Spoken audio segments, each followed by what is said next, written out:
ubaba umpostoli kanye nomama umpostoli sibabingelele egameni elihle nelinamandla lenkosi yethu uKristu Jesu.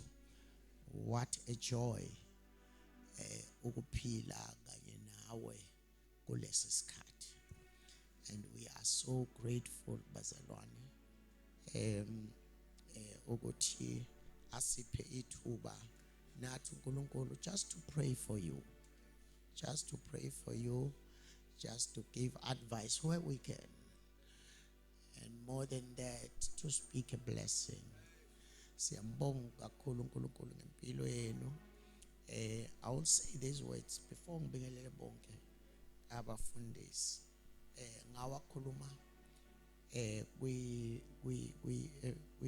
birthday yakho ukuthi it's in my prayer that all my platforms that I served on, I just want to give it to you all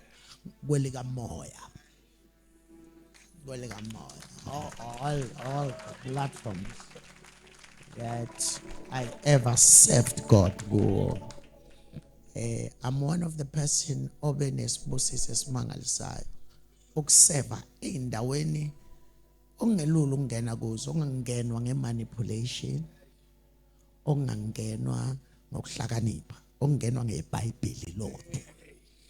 And uNkulunkulu akubusise kanye nonkosikazi wakho nabazalwane bonke. Take it, it's yours. It's yours. It's yours. It's yours. And we are so grateful. We're so grateful. We're so grateful. Angisho lokho ngikusho ngoba you know empilweni kuhamba khambe uphelelwa ngamandla. And uhle ukubona ukuthi kuseduze ejikeni lokuphelelwa ngamandla. Usheshe uyidlulise nje izinto usekahle. So and I speak on my prayer more than I speak to you. I speak in my prayer with all my sons and my daughters. But today, silaguwe. So that's why I say it. I repeat it. And I will say it until I see you filling stadiums. Filling stadiums. Filling stadiums. Preaching the gospel and the gospel alone. Preaching the gospel and the gospel alone. Taking the whole world for God. For God. Ngaphandle komuthi, ngaphandle kosawoti, ngaphandle ko-oyela, ngaphandle kwazo zonke ezinye izinto, uNkulunkulu is giving to you, is giving to you, is giving to you. uNkulunkulu anibusise, uNkulunkulu aniphakamisa, anisebenzise. Hallelujah. Mhlambe noma sesingavala inkonzo Gambushe sihambe. I think that one is too strong. It's too strong. And angibingelele bonke abafundisi abakhona, izinceke zikaNkulunkulu, sibingelele bonke abazalwane obaba nomama. Ngiyabona nami ukuthi abantwana bami baqishile bakhona, and I'm so grateful. And I ukuthi ngibabona namhlanje every time, even when I'm not preaching, ngiyababona. uNkulunkulu anibusise, uNkulunkulu anibusise. I see you. Hallelujah. Incwadi yeSambulo chapter number 12. Koni ibuke ngishiyile. All right. Thank you so much. Linda Mkhonto. Esikabani lesi? Eza my engathi kuyabonakala nangalezi. Thank you Jesus. Kodwa kuyabonakala la kusemina. Kodwa ziyawenza umsebenzi. Verse number sifunda verse number 11. And they overcame him by the blood of the Lamb and by the word of their testimony. And they love not their lives unto the death. And they overcame him with the blood of the Lamb. And they did not, and by the word of their testimony, and they loved not their lives unto the death. Ngithanda kakhulu bazalwane ukukhuluma ngamandla egazi lika Jesu. Ngiyazi ukuthi ezinye zezinto ongasakhulunywa ngazo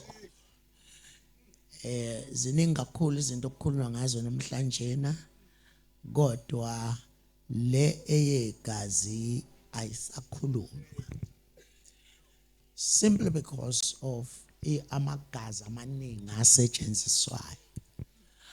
Amanye asetshenziswa emva kwezindlu ebusuku, amanye asetshenziswa kube sengathi yilo kanti akusilona.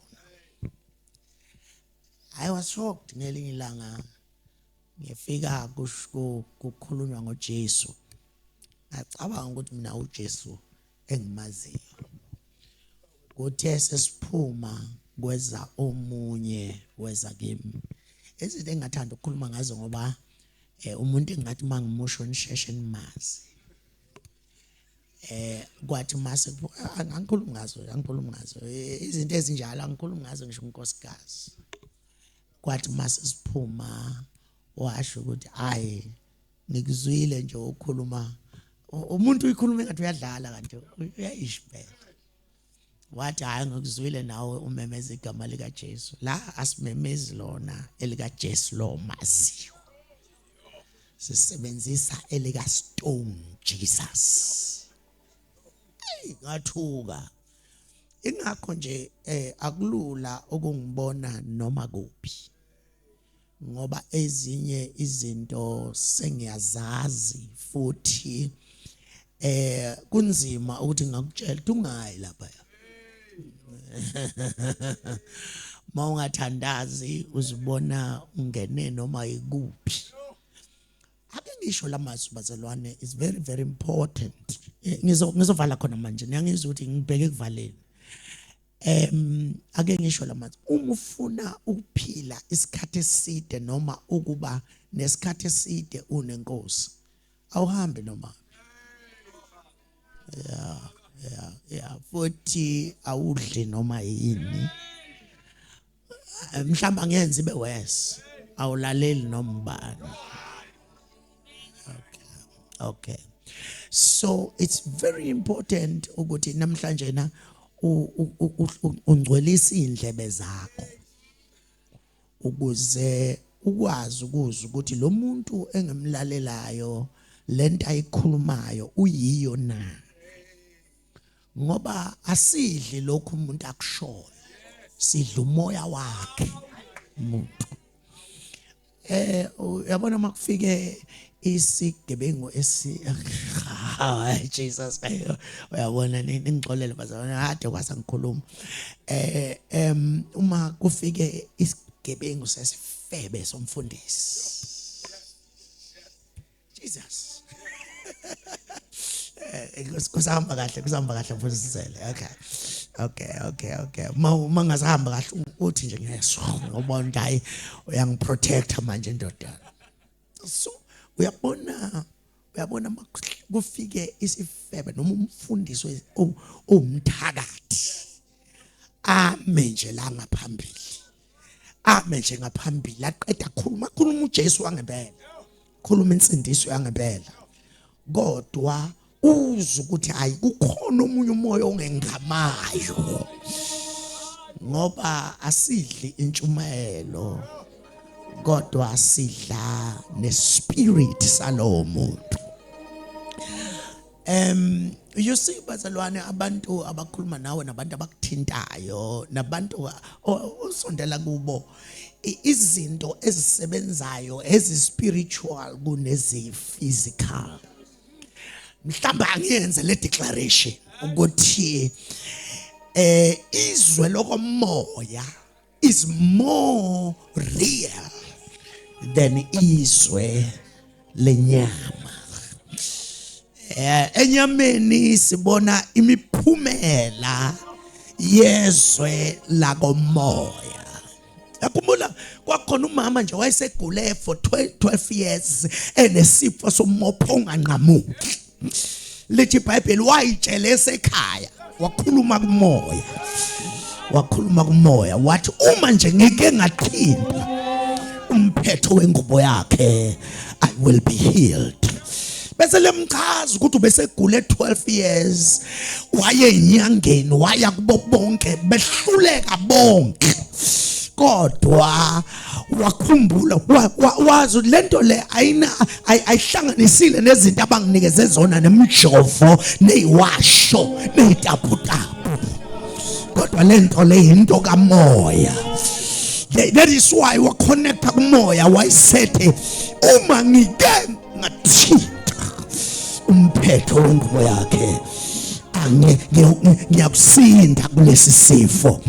Lithi iBhayibheli wangatshela umuntu wadlula phakathi kwabantu wayewothinta umphetho wathi mayewothinta umphetho wezwa umthombo wegazi unqamuka. Kanti uma ezwa umthombo wegazi unqamuka noJesu naye uyezwa kwelika moya amandla ephuma. Ngamanye amagama wathi mayithinta kwaba khona i-touch and release, touch and release, touch and release, touch and lento engiyizwayo ebusuku, there is a touch.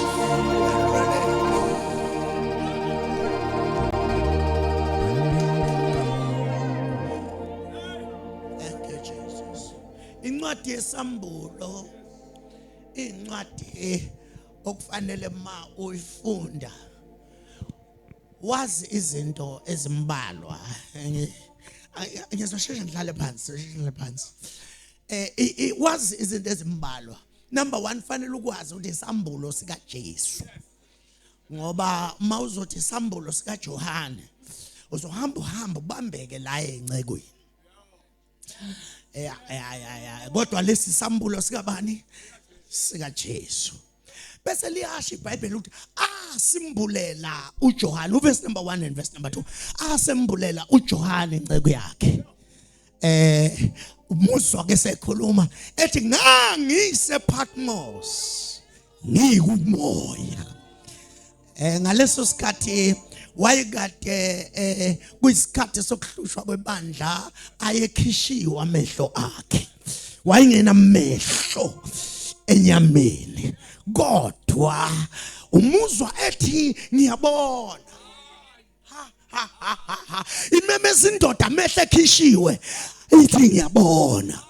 Ngoba kithi uyabona impilo kamoya is more tangible and more real than impilo yasenyameni. Umuzwa noma ekhishiwe amehlo enyama ethi ngiyabona akhishiwe amehlo kodwa ngiyabona. Thina sivinjwa ukukhishwa kwamehlo enyama. Nifuna ukudlulisa kulezi zinto obambeke kuzo zasenyameni ufike kulezi ezipheleleyo. Ngoba makuwafika kulezi ezipheleleyo zithi senzeka ezasenyameni wena ube ubona ezakumoya. Uyamkhumbula kodwa uStefan eshawa ngamatshe ezubuhlungu enyameni wawezwakala amatshe eshaya athi ngibona izulu livuleka. Ngoba kunomehluko omkhulu phakathi kwezwe lenyama nezwe likamoya. So uzwakala ethi ngiyabona. Mawufika kuverse number 3 uzothola lapho ukuthi uverse number 3 uzothola lapho esethi likhona abazalwane chapter 1 lo ikhuluma ngayo. Masefika kuverse number 3 uzofika la esekhuluma khona ethi ubusisiwe oyifundayo lencwadi. Ubusisiwe oyifundayo. iyona yodwa incwadi othola isibusiso ngokuyifunda. Noma uya-understanda noma u-understand, kodwa uma uyifunda kuba khona iwindi lesibusiso lasezulwini elivulekela wena. Abesethi ubusisiwe oyifundayo bese yaqonda. That is the second level of the blessing kule ncwadi le. Awugcini ngokubusiswa ngokufunda, kodwa ugcina ngokubusiswa nangoku understand. Bese lithi iBhayibheli awugcini nje ngokubusiswa isibusiso sokuqala sokufunda nesoku understanda, kodwa nesokwenza. Nesekhona bazalwane. This is a threefold blessing revealed in this book. Le ncwadi le inesibusiso ungakanikeli, inesibusiso so ungakathandazi, inesibusiso ungakenzeki lutho, ukuyifunda nokuyi-understanda nokwenza, inesibusiso. Kodwa kukhona izinto, kukhona iminyango ozothi mawufunda kule ncwadi uyibone. Iminyango, ake nisho nonke nithi iminyango. Ngiyangizwa njalo ukuthi ngiyaphala manje, ngiyaphala. Kukhona iminyango ekule ncwadi. Uma uzofunda uchapter number isambulo uchapter number 3 uverse number 8, ukhuluma ngomnyango ongena kuvalwa muntu. Nesekhona bazalwane, funda kakhulu. Uphi lo sisofundayo? Yes. Lo sisiwami ngiyakwazi wena chapter number 8 verse leli dadewethu ngiyazi ukuthi ulazi nangekhanda leli, ngiyazi ukuthi itheme yasesontweni lethu le. Nesekhona verse number 8 funda kakhulu. Revelations 3 verse number 8. Verse 8. Yes. Ngiyayazi imisebenzi yakho. Oh yes. Bheka ngimisile phambi kwakho umnyango ovuliweyo. Ngimise umnyango onjani? Ovuliweyo. Listen to the line ezayo. Ongena kuvalwa muntu. Awunakuvalwa muntu lo mnyango. Utholakala encwadini esambulo lo mnyango. Isambulo sikutshela kukhona umnyango ongeke uzuvalwe muntu. Uvulekile, no Satan angathanda ukuvala kodwa angeke uva. Namadimoni even otokoloshe balenga kini kuyivillage yangakini abasoze bawuvala lo mnyango. Yimuphi lo mnyango? Come on. Ngokuba unamandla amancane. Yes. Kanti waligcina izwi lami. Yes. Kawuliphikanga igama lami. Yes. Kusho ukuthi lo mnyango uvulwa ukuthi noma unamandla amancane kodwa yimezwini. Uyabona ke lo mnyango lona owabantu abami kuphi bazalwane? Ezwini. Uyabona siyayibonga motivation bazalwane, kukhuluma kamnandi ngemotivation, kodwa motivation does not open this kind of doors. Lo mnyango uvinjwa uvulelwa noma uvulelwa abantu abamezwini, noma kuthiwa amadimoni akhona abamezwini, noma kuthiwa useyagula amezwini. Lo mnyango lona awunakuvalwa. Awuvalwa zinhlungu oshawa yizo, awuvalwa ukuthukwa ngabantu. Lo mnyango lona it remains open. It's open. Kwathi ngumemezele vele ukuthi lo mnyango unjani bazalwane. It's open. It's open. It's open. Come on sis. Glory to Jesus. Bheka ngiyakubakhipha esinagogeni likaSathane. Yes. Abazishaya abaJuda bengesibo. Uyabona nje sikuleso sikhathi le. Sikuleso sikhathi right now. Noma ngiyazi ukuthi ukushumayela sekuyibhizinisi. No ngiyakhuluma. Ukushumayela sekwaphenduka ibhizinisi, akuseyona icall. Sekufanele ube nevision neplan kanye anisekhona bazalwane. Angisho ukuthi evangelini afanele ibe khona ivision, afanele ibe khona iplan, kodwa ukushumayela sekutreatwa as a business. kodwa lithi iBhayibheli lo mnyango uvulelwe abama ezwini ngamanye amagama abobizo lezwi abobizo lezwi lo mnyango ke bazalwane umnyango weprosperity umnyango wempumelelo uyabona lento yempumelelo bazalwane akusiyona into ehambisana nezinyoka nazo zonke uhamba nje uzuphumelele kukhona ikhathi la khona okuba nzima kakhulu kunaqala empilweni siyayazi le nto siphuma kuyo nisekhona bazalwane futhi nje niyabona ukuthi uyabona lento leyo yokuthi ube nenhlupheko eziningi uyabona nje mina sengidlula dlulile kuzo ngiyaxolisa ukukhuluma njalo sengidlula dlulile kulento yehlupheko lento yehlupheko ngihlupheke kakhulu ngaba umbukwane wezwe khona la kodwa uNkulunkulu mase esefuna ukushintsha isimo ushintsha ukhona la ungaphuzanga siwasho ungasebenzisanga sawoti umile nje ezwini athi uNkulunkulu khona umnyango engizokuvulela wona akungekho umuntu ongawuvala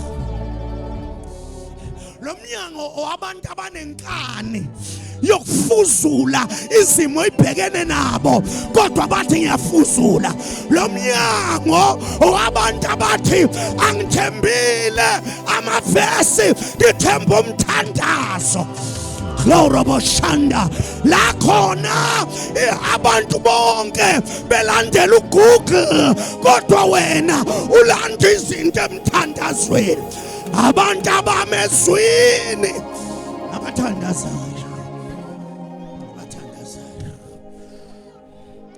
one of the things bazalwane that I want to see before uNkulunkulu engenza noma yini after ngempilo yami ukubona ivangeli libuyele esisekelweni salo la khona sizobuke kuJesu owathi baba baxolele ngoba bakwazi abakwenzayo sibuyele kuye mayethu kufeziwe kudabuka isikhanqo sethempeli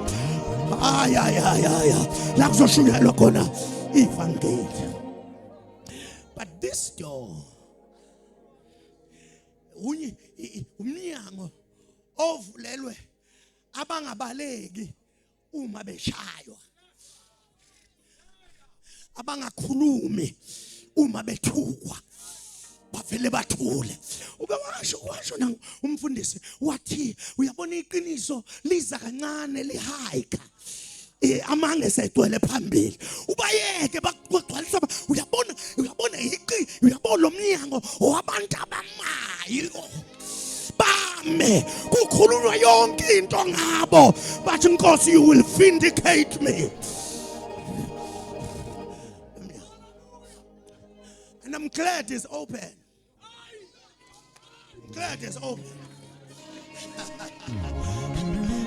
futhi ngeke uvalwe umuntu ngeke uvalwe ama haters ngeke uvalwe noma ubani kodwa sengisekhona kukhona umuntu akakuzondela ukuthi umpofu omunye akuzondela ukuthi umfishane kufanele ube mude kodwa lo mnyango uvulekile awunakuvalwa imilomo yabantu awunakuvalwa izinkinga eqhamuka ekhaya lakho lo mnyango lo wabantu abamezwini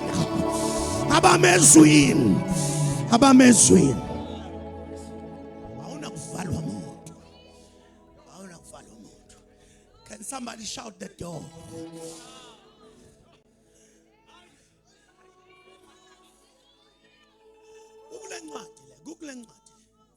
Google encwadi lo mnyango lo awunakuvulwa funda lapha ku chapter number 4 look God thank you Jesus the door kambe kusho ukuthi amehla lapha namehla lapha akusiwa amahla wodwa yes chapter number 4 verse number 1 emva kwalokho ngabona bheka ke umnyango uvulekile ezulwini nezwi lokuqala engalizwayo linjengelecilongo likhuluma nami lithi yenyukela lapha ngikutshengisa okumele ukuba kube khona emva kwalokho. You see now lo umnyango wokubonisa okumele kube khona, the next chapter of your life. Can somebody shout next chapter of my life? Lo mnyango ke lona lithi iBhayibheli awuvulekanga ke wona emhlabeni, uvuleke ezulwini. Ne-language yakhona akusiyona i-language yasemhlabeni, i-language yamacilongo. Angani uma ngishumayela intshumayelo yasebandleni ngiyisetendeni, i-language yamacilongo. Amacilongo akho umuntu okhuluma lapha, kukhuluma icilongo. Uthi ke uyali-interpreta leli cilongo lithi nyukela la. In other words, all the obstacles have lost its power. Zonke izinto ezivimbayo seyiphelelwe ngamandla. Uma uke waba nesambulo saloya mnyango, kukhona izinto zala emhlabeni eziphelelwa.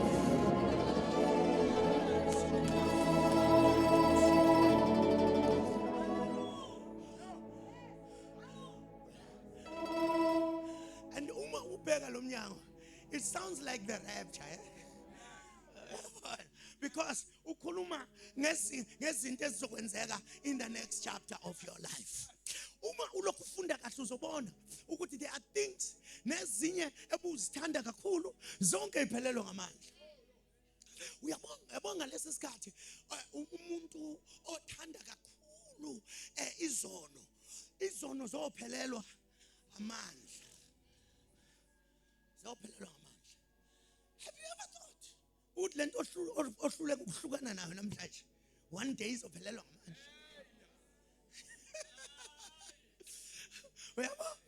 Uyabona, after this, from chapter number 4 up to chapter number 19, up to chapter number 18, you will see ukuthi ukhona bazobe bethi lwandle vuleka singene ulwandle luthi ngibafuna banjena. You see, ngamanye amagama yonke into awuzobe uyithanda iyobe iphelelwe. That is the second door we see there. The second door. But ngifuna ufunde umnyango chapter number 3 and verse number. Ngiyajuluka kakhulu ngiyavakela ngescripture. Chapter number 3 and verse number 20. Chapter number 3, verse number 20. I want to see another door. Lemnyango mthathu nje. Funda kakhulu sis. Bheka ngimi ngasemnyango nginqonqotha. Uma umuntu ezwa izwi lami avule umnyango, ngiyakungena kuye, ngidle naye adle nami. Ake ngikhulume lento ke, uNkulunkulu uma efuna wena wenza sengathi ufuna wena. Ebefuna wena. Always uNkulunkulu mayifuna wena wenza sengathi ufuna. Ukuwalibuka leli verse lithi, for God so loved the world that he gave his only begotten son, that whosoever believe in him, whosoever. Ngamanye amagama bekufanele athi wena mawukholwa kubize ngegama, kodwa ukhethe ukuthi whosoever, ngoba ufuna ukuthi le njengoba ekufuna nawe umfune. Ufuna nifunane uNkulunkulu, ufuna nifunane. uNkulunkulu akafuna ukuhamba lonke ibanga, ufuna ukuthethehla na ubunyuka. Ufuna ukuthehla na unyuka. Athi into oseduzane kwakho ungamtshela awuyeke lento yokuvela uthi uNkulunkulu uzoyibonela man. Awuyeke leyo nto. Thatha isinyathelo nawe uye kuye. Naye uzokwehla aze kuwe. iBhayibheli lithi sondelani kimi nami ngosondela kini. Shadabokosataba. moya oyingcwele. Ngimi ngasemnyango ngiyanqonqotha uma umuntu ezizwi lami akavule khona ngiyakungena ngidle naye adle nami. Leli verse ke bazalwane noma lo mnyango ujwayelwe kakhulu ngabavangeli, kodwa lo mnyango akusiwona okuvangela ngoba la ukhuluma ngebandla. Uthi ngimi ngasemnyango ebandleni ngiyanqonqotha. Just imagine umnikazi webandla ekhiyelwe ngaphandle. Hello Kenoka, please ngicela ungivulele. Amabandla amaningi ke akulento ke namhlanje. uJesu akekho ngaphakathi kodwa umemnyango uyanqonqotha.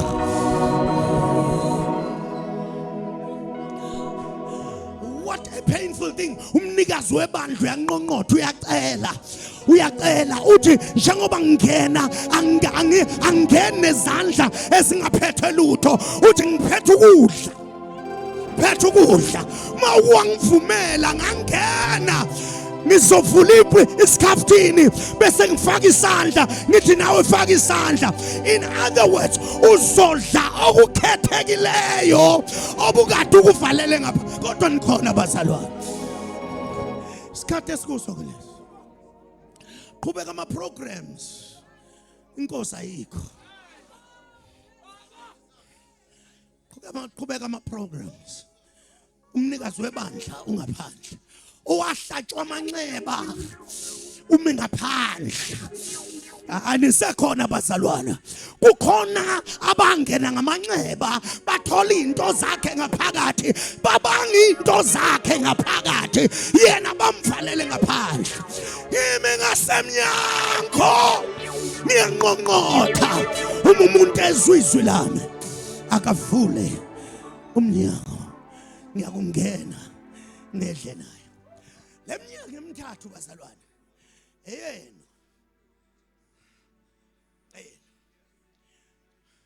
uqale khona la othanda khona vele umnyango wempumelelo.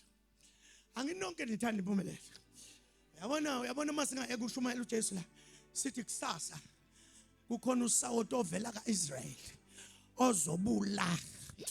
Ungabona ulayini ongabumi la ngaphandle kodwa ngenxa ukuthi sesasuka ukufuna yena safuna izinto angasinika zona kanti yena uthe funani qala umbuso nokulunga kwawo abesethi zonke lezi zinto ziyakunilanda. Ngufakazi madoda bazalwane, ngufakazi ukuthi mawufuna yena nalezi zinto.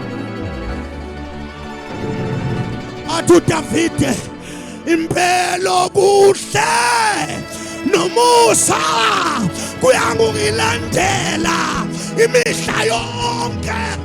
Ushanda baba saya thapha yakungilandela. Ngifisa sengathi ungakuphume emoyeni okusonto. Phuma emoyeni okusonto ukhulume naye ukhulume noseduzane uthi konke okuhle kuyangilandela. Ngilandela izinto mina angilandeli izinto ngilandela anisekho kodwa nikhona nje bazalwane. Angilandeli izinto kodwa ngilandela umnikazi waso zonke izinto.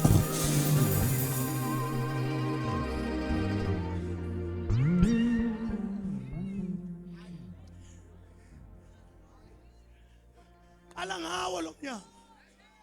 ngawo lo mnyango. Uyakwazi ukuthi ufuna isudu ngithi. Kodwa musu ukubheka isudu bheka umnikazi wakho konke ozokunika ini bazalwane. Can we fix our focus? Can we fix our focus? Kulezi insuku zokugcina uNkulunkulu uphethe izinto ezinkulu futhi kukhona omunye umfundisi uyangitshela uthi ngike ngalunguza ngalezulwini wangibonisa uthi ngabona izinto zabazalwane engakaze ifike kubo. Ezinye ivinjwe ungaphila impilo engcwele. zivinjwe uba sathe uyathandaza ungathandaza uze kuse. But if uzothola lezi zinto zabo bonke abantu kodwa ungayithola efuna wena, ngoba lezi ifuna bonke abantu njengelanga aliphuma empumalanga likhanyisela ababi nabalungileyo. Ayina ngizobazalwana uzogcina khona lapho wena kulezi zinto zabo bonke abanye abantu uma ungafuni ukuphila, kodwa bonke abamamukelayo wabanikeza ilungelo lokuthi bangabantwana bakaNkulunkulu. Bese ezothi umbhali wencwadi yamaGalatiya athi noma indlalifa ingaba indlalifa kodwa mayisencane, ngamanye amagama kukhona izinto zakhe ebanje ukuthi awufuni ukukhula.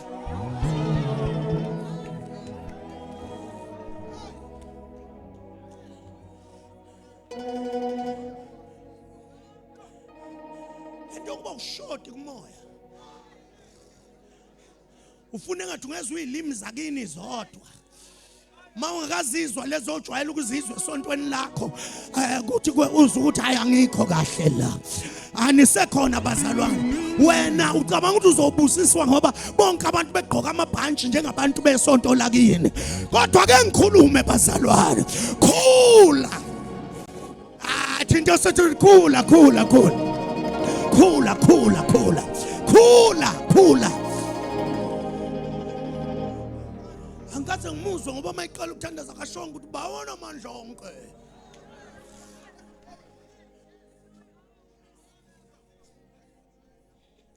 Khula, fika la khona ukwazi ukukhuluma noNkulunkulu ungavulanga umlomo sometimes. Lapho fika khona njengoHana, fike njengoHana bakubone kunyakaza umlomo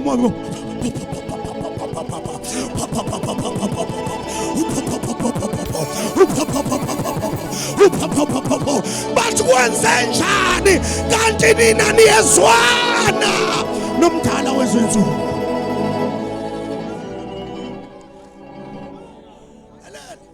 Khona ezinye izinto othi uma uzenza wena noNkulunkulu nobabili abanye bacabanga ukuthi uyahlanya. Kwasi umfundisi omkhulu ophethe amasonto onke ophethe abafundisi wathi wena kanti odakwa kuze nini kuze kube nini kulo mama ngibebona umlomo lokho njakaza.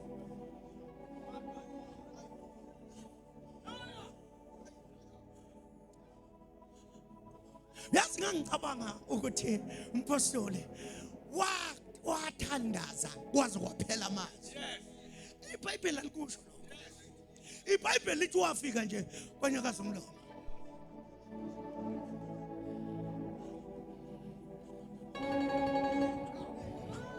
Kwanyakaza umlomo nje. Uyabona izinto zikaNkulunkulu ungaboyifaka kulayini wakho. Uyifaka kulayini wakho. But lo mnyango bheka ngimi ngasemnyango ngiyangqongqotha. Uyabona bazalwane uJesu njengoba sikhuluma la uthi uma uvula umnyango ngasho izinto eziwuthi umnyango wesonto vele akuhlangana khona abangcwele. Siyayihlanganela vele senze izinto zethu asale vele ekuphi engaphandle. But number 2 umnyango ngasho the heart. The heart. Abantu bonke bangabusiseka la bahlangane nezulu usale wena uthi wenzani abantu. Kanti inkinga ukuthi uvala umlomo, uvala umnyango. Your heart is a door. Your heart. Noma umfundisi noma ileadership ingamvalela ngaphandle, kodwa wena mawuvula inhliziyo ngaphakathi uyakwazi ukuthi umnyango webandla lonke uvaliwe kodwa waloyana uvuliwe. Ngoba kuloya mnyango kukhona isikhala sakho nje, khona sakho nje isikhala othi mayisefikile afune isikhala sebandla nesikhala sakho. Kungenzeka angene ebandleni kodwa angayitholi umnyango wakho hliziyo. Mhlambe bazalwane I can just go You know, in this, we are going to chapter 4. There are things also born in this book. Also born in this book. Ungas understand what is issue. Njengama trumpets. Ngoba lama trumpets owabona lapha. Akusiona ama trumpets ajwayelekile. Kukhona ama trumpets empi. Kodwa akusiona la. Kukhona ama trumpets wokumemezela kuse kuyisikhathi sesivuno. Kodwa akusiona la. Kukhona I trumpet according to incwadi yokuqala baseThessalonike chapter 4 uqala from verse 10 kukhona I trumpet ezovula amathuna kuvuka abangcwele nabo abazobe bekhona bengcwele bese behlwithwa kanye kanye. That's a trumpet. Kodwa lawa ama trumpet ashawa izingelosi ngenxa yokuthi uvulela inhlupho ezinkulu. Ake ngisho lokho. Kukhona inhlupho ezinkulu bazana ezizayo. Futhi seniqalile ukubona ukuthi anibona ukuthi niyabona. Yabona uke wabona ukuthi izilwane ezingakaze zibe khona emhlabeni zingakanani ku internet. Nicabanga labantu abadila ne internet laba bayithathaphi? Because the people abathathe amathuba abazalwane besonga izandla yibona abane access to izinto ezizokwenzeka ibandla lazi. Kuzobe kukhona izilwane ongakazi uyibone. Sumuntu ekhanda sinyoka eceleni siyini ngapha. Yabona ngisemelika. What year was that? Lapana Los Angeles. You know, my sesiyongena elokhuzeni e15 yaselokhuzeni yase hotel. Uma hayi sifike sishaye ke kuvuleke sishaye uvale. Sithi kuyavala uphinde uvuleke kodwa akukho umuntu. Kungene into engathi skeleton iphethe ukudla. Angithi yini fifth what is it? Industrial revolution. Now ukudla ukuseva ukudla sekukhiphe abantu ukhipha abantu bayaphuma kuyo yonke imisebenzi. Kuzongena iservice yamademoni. Bayiqala kuthiwa yini ngabe lento le? Bayiqala ngokuthi robot. Kodwa kukhona into ezayo ngala ma robot. Awuzibuze kahle yini indaba lama robot engafani. Otholta asebenza lapha ahlukile kunasebenza lapha ngenxa yokuthi kukhona izithombe zamademoni athile athathwe ngale ukuthi azoseva phakathi kwawo phakathi kwethu ukuze siwajwayele. Yeah, the purpose ukuthi asijwayele lezi zinto. Asijwayele lezi zinto, asijwayele izinto enemlomo emikhulu, asijwayele izinto ezinemisila esingayiqondi, asijwayele. Uyabona khona ingane ongathi mawuyisusa kulabo opopayi. Okhokhomelon. Ubasathi uthi uyayisusa le ikhala ingane izishaya phansi. Ifuna la amademoni.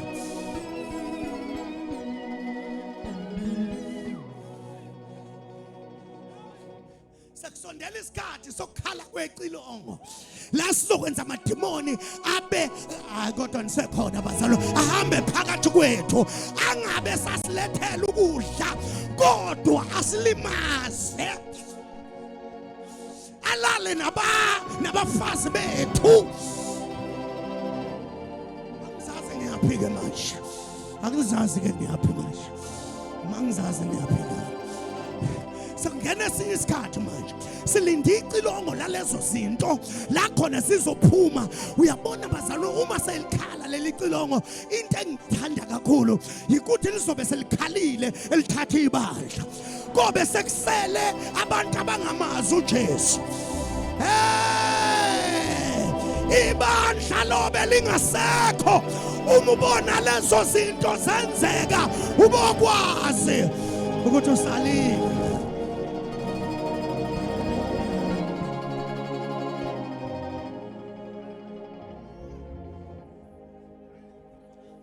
Uzathi Paul encwadini yesibili yabaseThesalonika chapter number 2 mawufunda uthi uyazi niyamazi obambezele lezi zinto lo antichrist ukuthi avele emhlabeni ngoba ngeke avele sisekhona.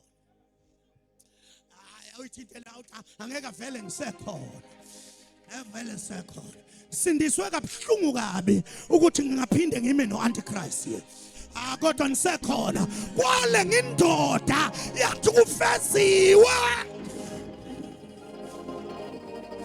Okholwa indodana unokuphila okuphakade, ongakholwa indodana akayikukubona, kodwa intukuthelo kaNkulunkulu ihleli phezu kwakhe.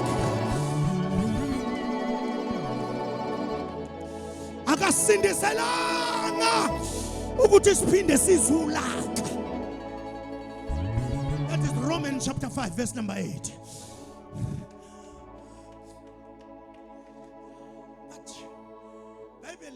Go chapter number 12. Well, chapter number 11 is so powerful. Chapter number 11 so powerful. Ngoba lapho ke kuvela in the middle of ilokuza tribulation. In the middle of tribulation, which is three and a half, which is 3.5 years, because ilokuza is 7 years. All right. So now in the middle, Sakvela.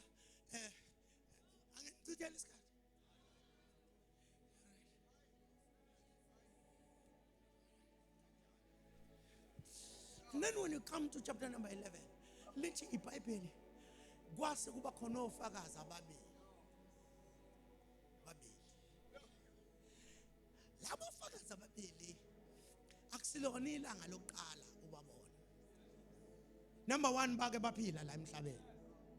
That is Elijah and Moses. Bake baphila la emhlabeni. Omunye wayelida iProphecy. Omunye elidi law. Omunye yabona ukuthi umthetho uphelelwe kancane. Ayikuvuka abaprofeti ke Nkosi yami. Ngisho zingaprofeti zizibiza ngabaprofeti. Ongakazi umuzwe.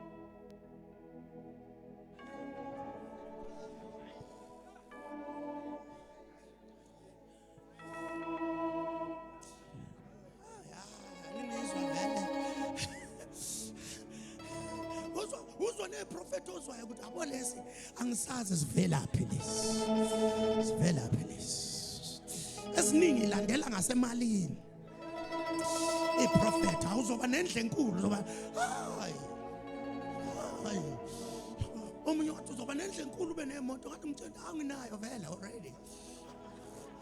Amagama slate les propheto. Ngiyabathanda abaprofeti uma kungabaprofeti bangempela futhi bayadingeka ebandleni abaprofeti bangempela, kodwa siwafuni ama-fake. Ngicela utshele osoduzane kwakho asiwafuni ama-fake.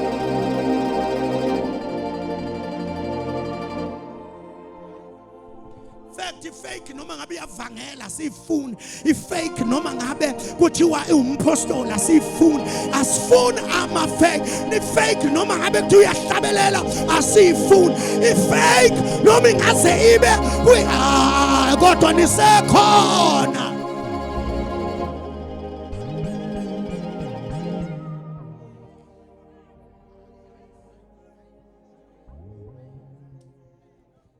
Lethi iBhayibheli abaprofeta laba begcwele amandla.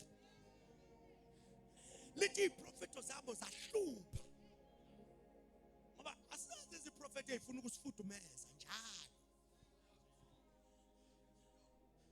Ngihleli nendoda yomuntu noma ngihleli nomfazi womuntu, kodwa isiprofeto sijike ngapha sithi ngizophakanyiswa emsebenzini.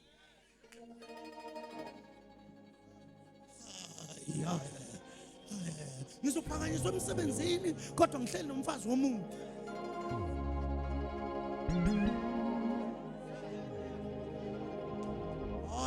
Oh yes vele ngiyanazi ukuthi yani anithandi kahle hle lezi nifuna nithi you know blessing upon blessings. I'm blessed going out, I'm blessed going in, I'm blessed in the house, I'm blessed in hayi basalwane ake sikhulume ngama matters ashintsha impilo. Yeka isono, uJesu uyabuya.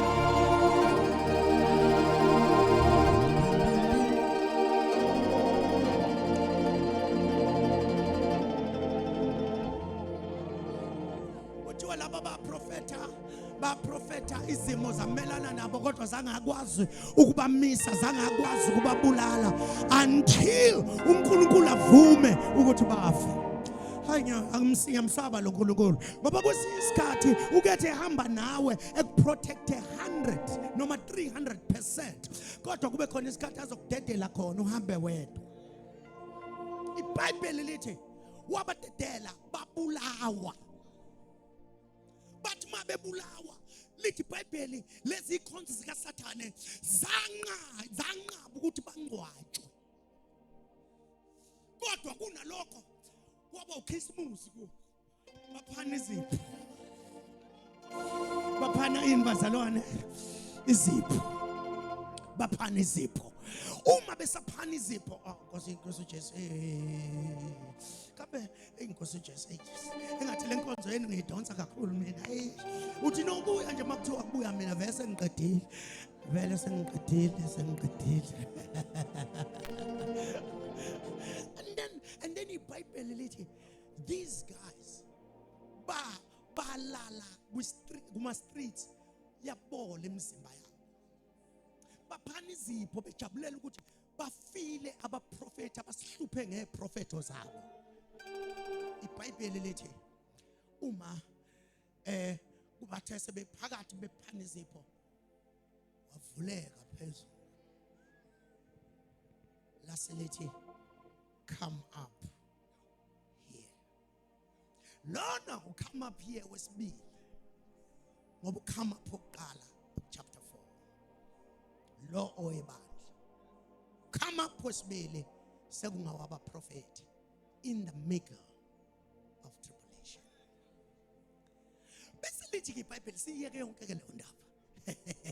I wish ngake sihlale phansi sikhulume ngokubuya kaJesu, sikhulume ngerevelation.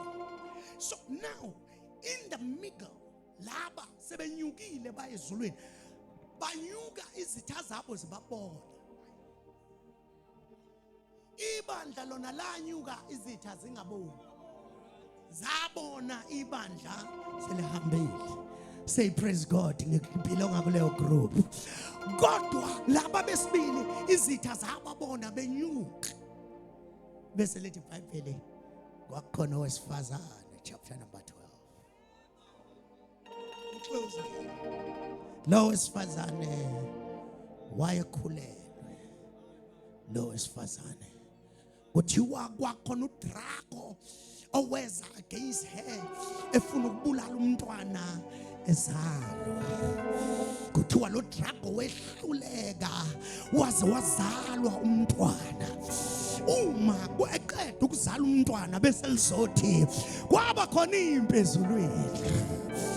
La khona uSathane waqoqa ingelosi isithathu seingelosi sasezulwini ukulwa noNkulunkulu. Uyabona into okuthi uSathane inonsense embi kabi ikwazi ukubhekana noNkulunkulu ilwe noNkulunkulu. Ingakho kufanele uapply izinto uSathane ayisabayo. Kuthiwa ke uma kuliwa lapha phezulu kuthi uSathane he fought ngithanda kwiNIV lithi he fought but he fought back. Wayengenamandla okulwa eyaphambili, wayengenamandla, we fought but he is fighting back. Ngakhuluma kodwa nebandla ukuthi emntaneni can I prophesy something supernatural ukuthi ulwa nomndeni wakho but ulwa ehlehla. ulwa ehlehla, ulwa nebhizinisi lakho kodwa ulwa ehlehla. He will never win, he will never win. Uyalwa kodwa isinqumo sakhe sesathathwa. Uyalwa kodwa uyahlela, uyalwa kodwa uyahlela. Uyalwa kodwa uyahlela. Ngiyambonga konke, ngiyakubonga Jesu, ngiyakubonga Jesu ukuthi wena awuhlehlisi izinto ezingahlehli. Uyalwa kodwa uyahlela. You will have your victory. You will have your victory. Wena uzonqoba, wena uzophumelela, wena zizokwenzeka lezi zinto usathane athe ngeke zenzeke umndeni wakho.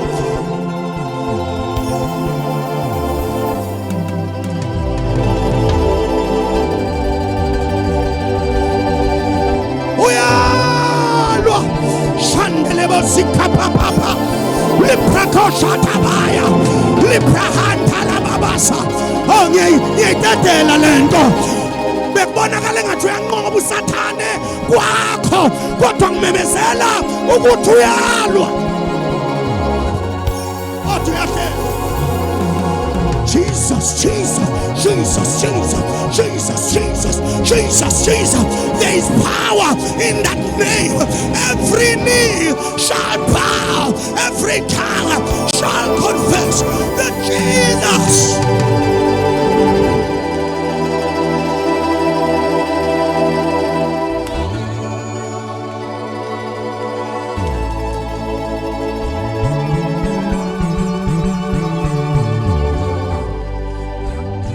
Let me tell you this. Wahlehla yaze yangabi satholakala indawo yakhe ezulwini. Lithi iBhayibheli wayesembamba omdala wensuku ngamandla kaMikhayeli wamphosa emhlabeni. Wayesehla nezwi elithi woku emhlaba ngobulahlwe phansi umangaleli wabazalwane. Ukuyikhulumela phansi abazalwane, mina ngikholwa ukuthi akasenayo access. Andimkhumbula isikhathi kaJob wangena kodwa mhla ilahlwe phansi kwathiwa indawo yakhe ayisatholakala. No, ngiyazi ukuthi ke leyo ke sizodebate ngayo futhi mhlawumbe izogijima kwezinye indawo. But let me tell you this. Lithi iBhayibheli uyabhodla njengengonyama efuna angase. Sathana akagwinyi ngoba egwinya, ugwinya okugwinyekayo.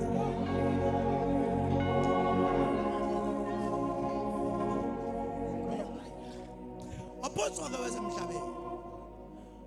Lithi iBhayibheli nabe emhlabeni bamnqoba. Sasikhuluma ngabasemhlabeni ke manje. Unqotshiwe ngapha, uyanqotshwa ngapha. Kodwa nisekhona abazalwane. Unqotshiwe phezulu, unqotshiwe nakuphi bazalwane nasemhlabeni. Into akwazi ukuyenza akusikhona ukugwinya abantu kodwa ufuna okugwinyekayo. Awuthi into sethu uyagwinyeka na? Uyagwinyeka na? Uyagwinyeka na? Uyagwinyeka. Khuluma. Mbuze. Uyagwinyeka na?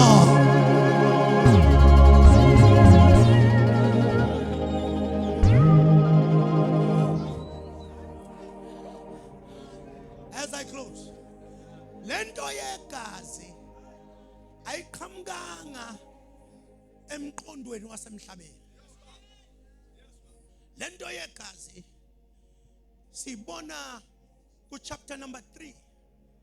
Umuntu esonile owachitha igazi wokuqala kwakuNkulunkulu engalichitheli khona ukususa izono, kodwa walichithela ukukhava ubunqunu obuvezwe isono.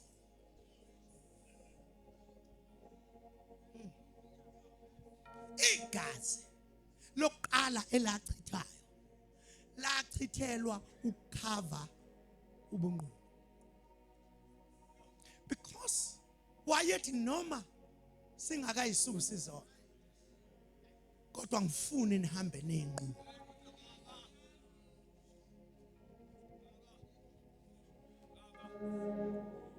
uNkulunkulu bengakavumi nokuthi bonile obakhava ubunqunu bakho. Awucabange nje ukuthi ukukhaveka ngakho lokhu udla izono nje, lokhu udla izono nje, ngoba wachitha igazi kokuqala ukukhava ubunqunu engakayisusi izono. Wathi esebakhave ubunqunu wayesebaxosha ensimini ukuze bangayophinde badle isono singakasuswa.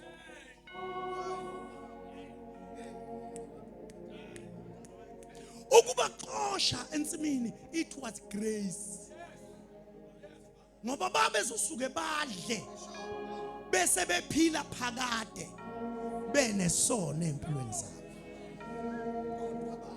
Wathi yabona ngekwamanje ngoba engazathi yabona ngizonikhava bese ngiyanikhipha, noma ningahamba nengithuka kodwa ngelinye ilanga nobona.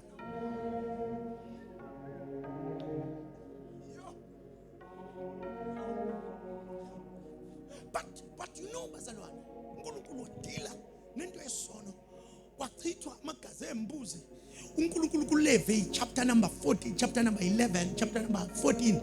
You see lapho ke wathi akuhlatshwe ilokhuze eziwu2, enye ihlatshelwe ukuthi kuvunywe izono phezukwayo, bese ingadliwa iyolahlwa kaHlongasibe, yabizwa ngokuthi imbuzi kaAzazeli. Ngiyavala manje, imbuzi kaAzazeli.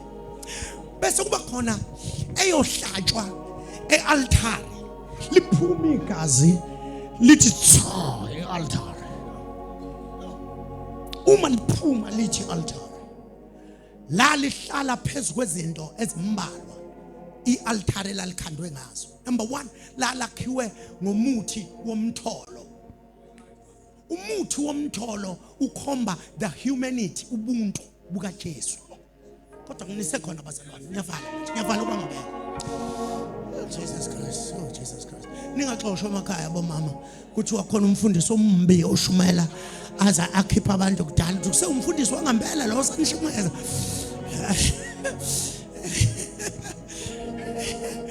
Enye njalo izinto bashumayela kufanele ninake uma nishumayela sheshe makhipho omama basheshe bahambe. Aze kuthiwa hawu uzobahlalisa omama enkonzweni lize liyoshona, ubabeka izandla bayawa etendeni babuya banotshana ekhanda. Hawu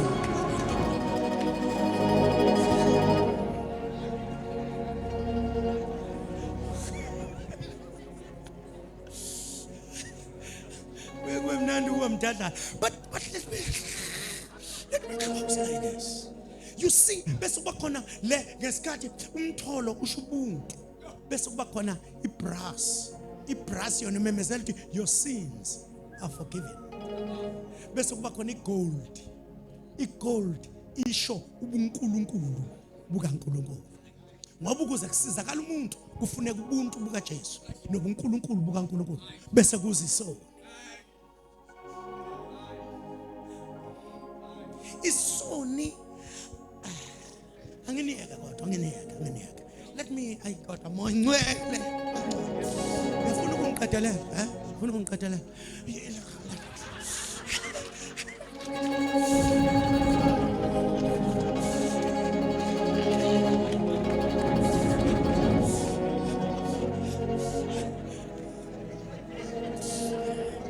Why said uNkulunkulu?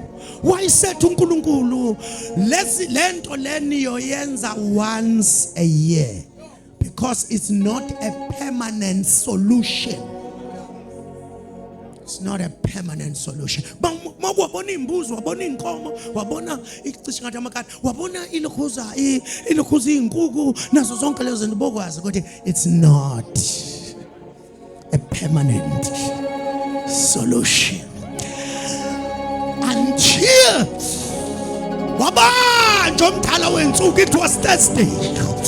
Wathi mayibanjwa mhla izobanjwa bafika wakhuluma nabo wathi nifuna bani? Bathi uJesu waseNazaretha. Nisikhathi bethi uJesu kwawabona kwacaca ukuthi bafuna ongabambeki ozilethe yena, akabulawanga kodwa wazinikela.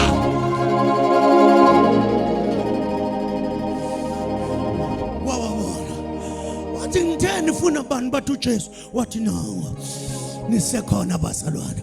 Waqala ke esiphambanweni wathi baba baxolele, baba bakwazi abakwenzayo. Wathi ndodana bheka unyoko, wathi mame bheka indodana. Wakhuluma nimthanda mayisefika la khona igazi bemhlabe ohlangothini lithi iBhayibheli kwase kufanele afe kodwa engakalikhiphi izwi elithi kufeziwe. Wabambelela esiphambanweni. Wathi mayethi kufeziwe kwadabuka isikhenqo sethempeli. Ngaleso sikhathi kudabuka isikhenqo sethempeli ngoba siwu-4 izinto ezenzeka. Number 1, kwadabuka isikhenqo sethempeli esasisho ukuthi no obstacles anymore, no obstacles. Usungakholwa uye bese uvulekelwa iminyango noma ikuphi. But number 2, lithi iBhayibheli kwabonakala abantu emzini ongcwele kuvuleka amathuna bephuma, okwakuyisimemezelo sokuthi resurrection is possible. Nisakhona bazalwane. Kodwa kwesithathu lithi iBhayibheli kodwa nikhona uyadada bakasi edadada bokoshataba rapaposa yatataba rabashantala babasika. Uthe uma eseqedile ebona ukuthi kufeziwe wayisethi baba, I present my spirit. Yini ndaba ubeka umoya ukuthi uzobuya ngesonto ekseni athi awunikeze into yakho.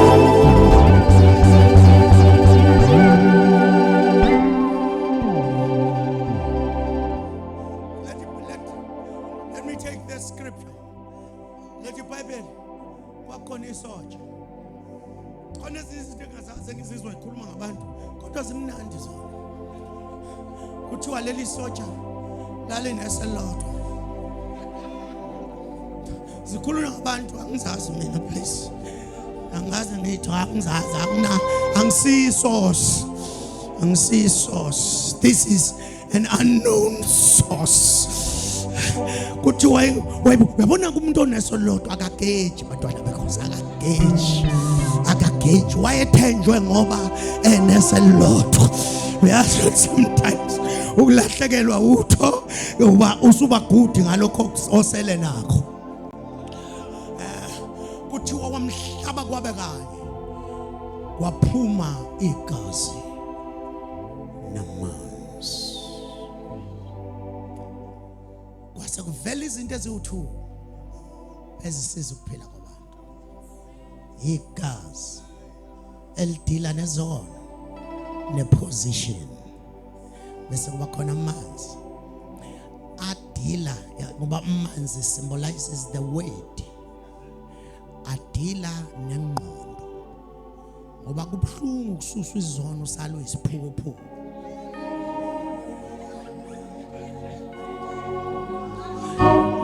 Enye izinto fanele sidile nayo kulezi nsuku,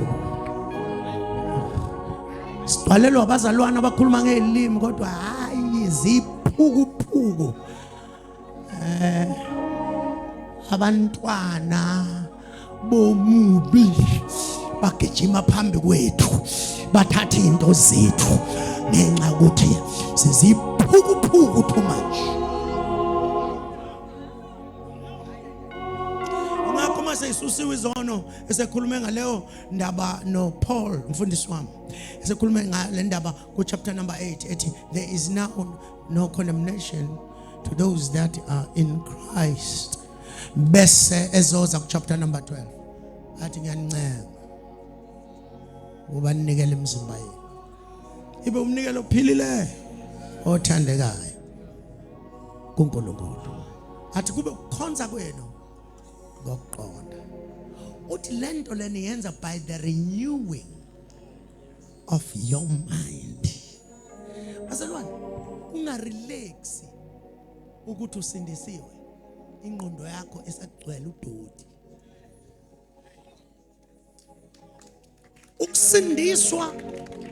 Ukusindiswa kwenzeka same time kodwa udoti thatha isikhathi ukuphume engqondweni. Udoti sekhona abazalwane abagcwele udoti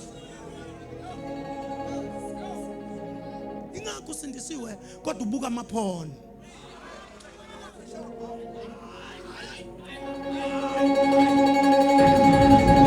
Thanda ukuyivalela uhlale wedwa ubuke makusondela umuntu bevala ifoni udoti ugcwele la ekhanda until udoti uphele la ekhanda lakho kukhona ama levels asekholweni ongeke uwabona. Ushada bakasaya udoti uyindoda esindisiweyo kodwa ugcwele udoti wamadoda angasindiswanga. Amadoda angasindiswanga ashaya abafazi nawe sagcwele udoti.